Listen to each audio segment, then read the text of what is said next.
saying that God does not exist because suffering is still occurring, it's just ridiculous.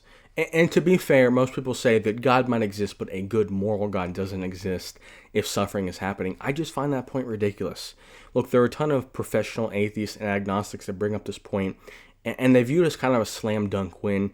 And I completely disagree. I think this is probably the worst argument for atheism. Now, agnosticism, that's a kind of a separate thing. They're unsure, but for atheists specifically, I'd say there might be a God, but if the God allows suffering, then that's an immoral God. And I completely disagree. Because if you believe there's free will to any extent, and I know free will is kind of a debated subject, but I think most people acknowledge that humans have more free will than AI or ChatGPT. We at least have sentience. We have some choice. Maybe we don't have choice on 100% of things, but we have some free will.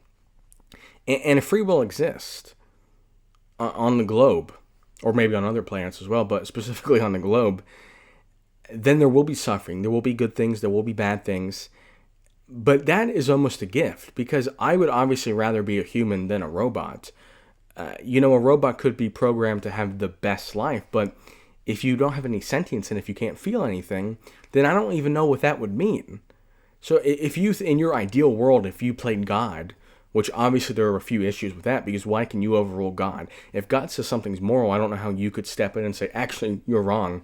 So that's the first issue. But with that aside, if you were playing the moral God, if you were in control of everything, if God was, using us all like joysticks and we didn't have free will, we would be robots. You can't feel emotion if you have no control over anything. And some people will say to this that, well, okay, I can understand sinful adults suffering because that's what we deserve. But then they'll bring it to, well, animals suffer and babies suffer. Babies will die, and what did they do to deserve that? And animals die, and and animals suffer, and they break their leg and they starve to death. What did they do to deserve that? And I do understand that point. I still kind of think it's the same thing in terms of free will, that if we were all put on Earth, animals, humans, and obviously new animals and new humans will be made, they can't control that. They can't just say that we're not going to allow any animals to suffer, or we're not going to allow any humans to suffer, because then we don't have free will. Then we're just robots. We're AI programmed. I mean, if you look at AI robots that can walk around and do basic tasks, yeah, I guess you could give them the perfect life, but what would that mean?